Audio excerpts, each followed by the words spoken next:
ये जो अभी हमें डेटा दिया गया है इसमें आपको के एल लाइन सेगमेंट दिया हुआ है। कितना है वो? फर्ज करो 4.5। इससे पहले जो क्वेश्चन मैंने आपको सॉल्व करने के लिए दिया, अभी देखें क्वेश्चन नंबर 2 और 3 में फ़र्क ज़रा समझने की कोशिश करें। वहाँ मैंने लिखा था ASA, यहाँ मैंने लिखा AAS। एंगल अब भी दो दिए हुए हैं और एक लाइन सेगमेंट यहाँ पर भी है और वहाँ भी दो एंगल थे और एक लाइन सेगमेंट था, लेकिन इसमें फ़र्क है। फ़र्क क्या है? यहाँ पर जो दो पॉइंट्स आपको दिए गए हैं, एक पॉइंट K और एक पॉइंट L, तो यहाँ पर K के ऊपर तो आपका एंगल है 45, लेकिन हमारे पास M पॉइंट नहीं है, क्योंकि जब मैं लाइन खींचूंगा लाइन सेगमेंट तो वहाँ पर मुझे एक पॉइंट K मालूम हो जाएगा और एक पॉइंट L मालूम हो जाएगा।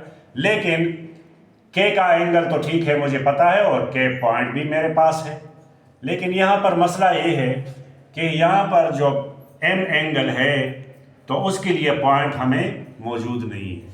हमें अगर एंगल L होता तो फिर कोई मसला नहीं था। तो AAS और ASA में यही डिफरेंट है।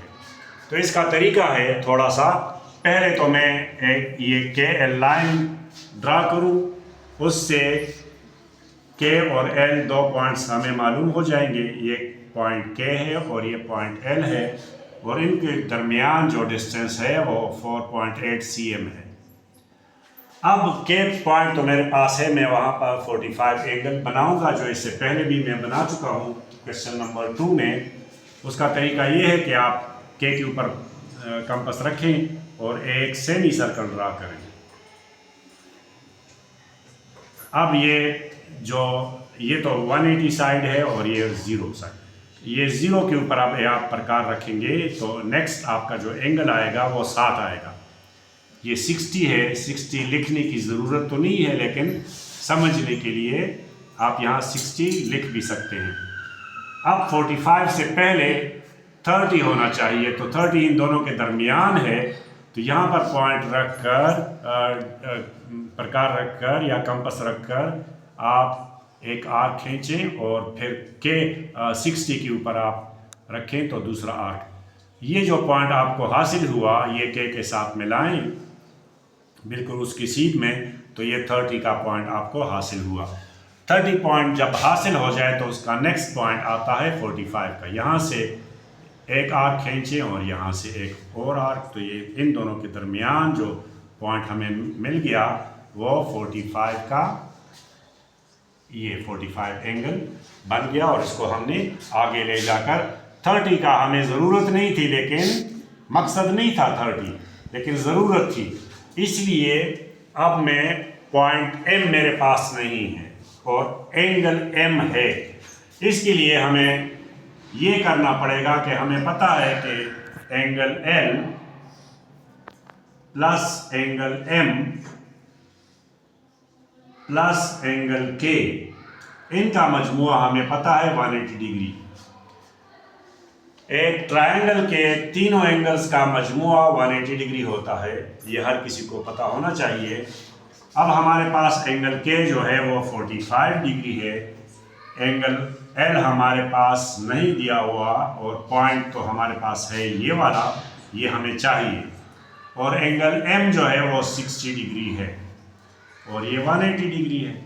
तो इन दोनों को जमा करें 45 और 60 को, तो ये एंगल L और ये 105 आ गया और ये 180। तो यहाँ पर जो एंगल L अभी मालूम करना है हमने वो 180 माइनस 105, तो ये एंगल L हमें हासिल हुआ वो 75 का। अब इस कैलकुलेशन के बाद हमें एंगल L का पता चल गया। अब हमारे पास L पॉइंट भी है और L एंगल भी हमने मालूम किया।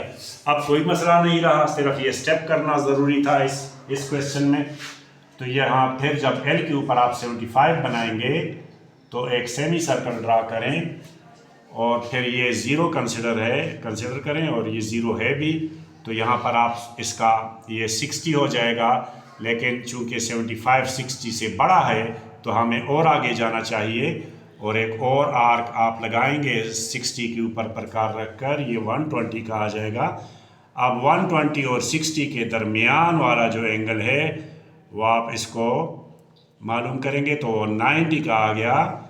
और 90 और 60 को जब हम बाइसेक्ट करें, ये 90 का पॉइंट है और ये 60 का पॉइंट है, इनके दरमियान जब मैं एक और पॉइंट फाइंड करूंगा तो वही 75 वाला पॉइंट होगा और इसी को आगे बढ़ाकर इस रे को टच करेगा पॉइंट M के ऊपर। ये पॉइंट M हासिल हुआ तो KLM हमारा रिक्वायर्ड ट्रायंगल है। ये एंगल हमने 45 बनाया और ये एंगल हमारा बन गया 75। हमने L के ऊपर 75 बनाया और M के ऊपर खुद ब खुद 60 एंगल बन जाएगा और M भी मालूम हो जाएगा। हमारे पास M नहीं था तो M भी फाइंड हो गया और हमारे पास उन्होंने एंगल L नहीं दिया हुआ था तो इस प्रोसेस से हमने एंगल L मालूम किया। ये आपका क्वेश्चन नंबर 3 है और ये इस तरीके से आप क्वेश्चन नंबर 3 सॉल्व करें।